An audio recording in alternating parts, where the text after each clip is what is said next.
Test 1, 2, 3. Hello and welcome to the new video. I think it looks all pretty good. Hair, check. All right, let's get started. I recently interviewed sensitive striver expert and executive coach Melody Wilding for my podcast. I'm going to make sure to link the podcast episode if you want to listen to the full podcast here in the video. But it really inspired me to create a video about imposter syndrome. I think many people can relate to the topic and this phenomenon. So I want to bust a little bit the myths about imposter syndrome. And I want to give you an overview of what imposter syndrome is, what kind of people are affected, and how you can overcome it. So let's get started. Hi, and welcome back to my YouTube channel. My name is Julia Arndt, and I'm a peak performance coach and stress management trainer. And I'm super excited to have you here because today I want to talk with you about imposter syndrome. And I actually want to jump right into the definition of what imposter syndrome is. Imposter syndrome refers to an internal experience of believing that you are not as competent as others perceive you to be. Pretty interesting. So it's an internal experience which already highlights the most important fact about imposter syndrome because it is something that you create in your own mind. And as we all know, the mind is really powerful. So imposter syndrome is a phenomenon. It is not an official disease or diagnosis, but psychologists and many others agree that it is an absolutely real thing. 70% of women and men experience imposter syndrome on a weekly and sometimes even daily basis. And if you are watching this video right now and you are wondering if there is any way to overcome imposter syndrome, then I can already tell you, yes, absolutely, there are different tactics and different tools that you can apply in order to overcome a cycle of imposter syndrome when it is showing up. So make sure to stick around and let's get into the weeds of, first of all, what are the signs of an imposter? People that experience imposter syndrome oftentimes feel like a fraud or fake despite the successes that they've had in their life.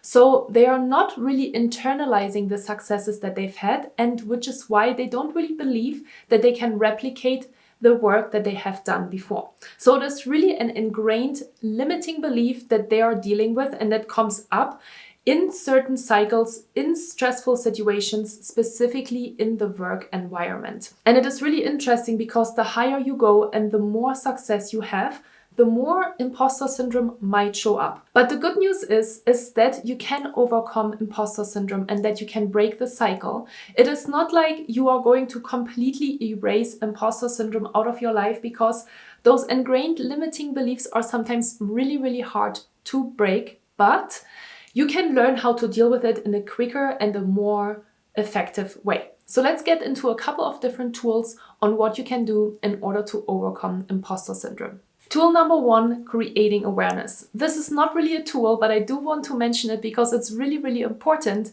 that you know that first of all, you need to create awareness. If you don't have awareness, you cannot make any changes. This is really simple, right? So it is important that you are understanding that you might have imposter syndrome and that you might have a lot of self-doubts and limiting beliefs that are nagging you. It's totally okay and you are not alone. As I mentioned to you before, 70% of men and women experience this on a very regular basis, so don't feel alone.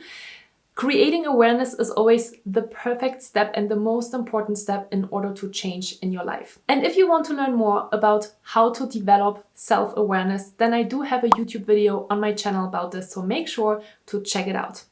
Second of all, the second tool that is super important when we are especially talking about limiting beliefs is to manage your inner critic. There might be limiting beliefs that are coming up such as, I am not good enough, I can't handle this situation, I don't have what it takes. Those are all really normal limiting beliefs that you might hold.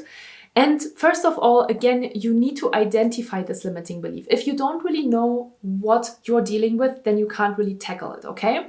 So managing your inner critic and finding that narrative is really important. So in order to do that, you can, for example, create a little journal or a log where you're writing down your thoughts every time you feel like you are hit by an imposter syndrome cycle. And I find it really helpful to write down the incident, what kind of thoughts came up and how you respond responded to it.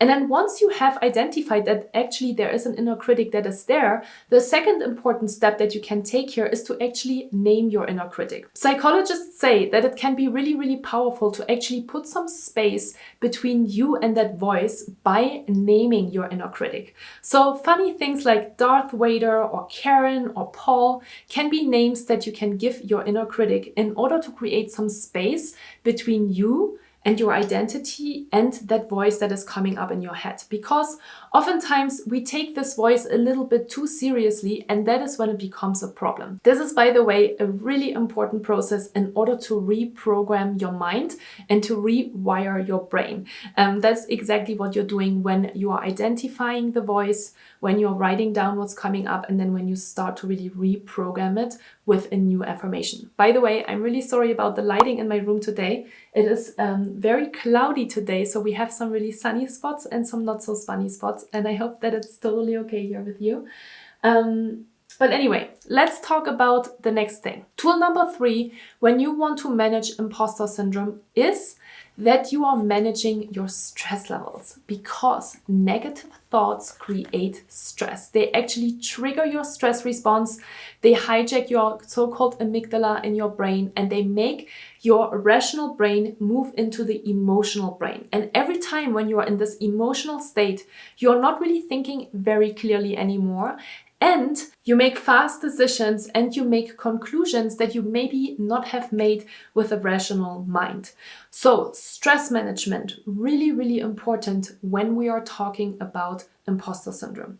So make sure that you practice self-care on a regular basis, especially when you have a lot of work to do. That is when you need to take more time for yourself. That is where you need to really disconnect from your devices, where you need to take a bath, where you should go outside or do anything that you like to do in order to relax, recharge, and completely disconnect. And that brings me to the next tool that is somewhat related to stress management, which is setting boundaries. Because I totally believe that if you set clear boundaries, then you can also have more time to manage your stress levels.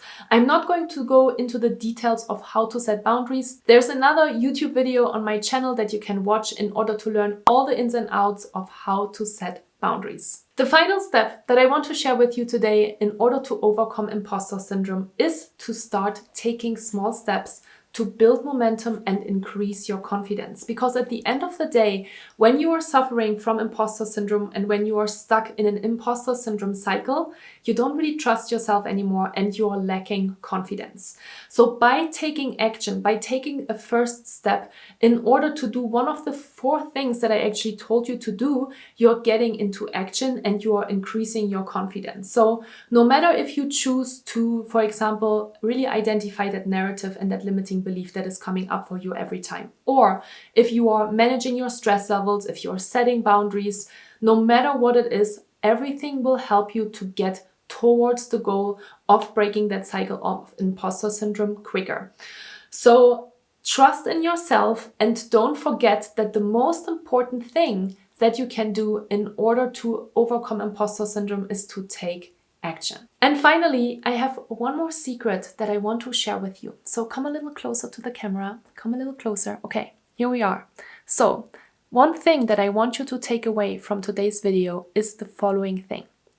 If you are experiencing imposter syndrome, it is actually a sign that you are human, that you are vulnerable, and that you are absolutely capable and that you are a high achiever. Because people that experience imposter syndrome are in fact high achievers and they're absolutely capable. And so are you. So I really hope that this video was helpful for you today, and I will see you in the next one. Bye bye.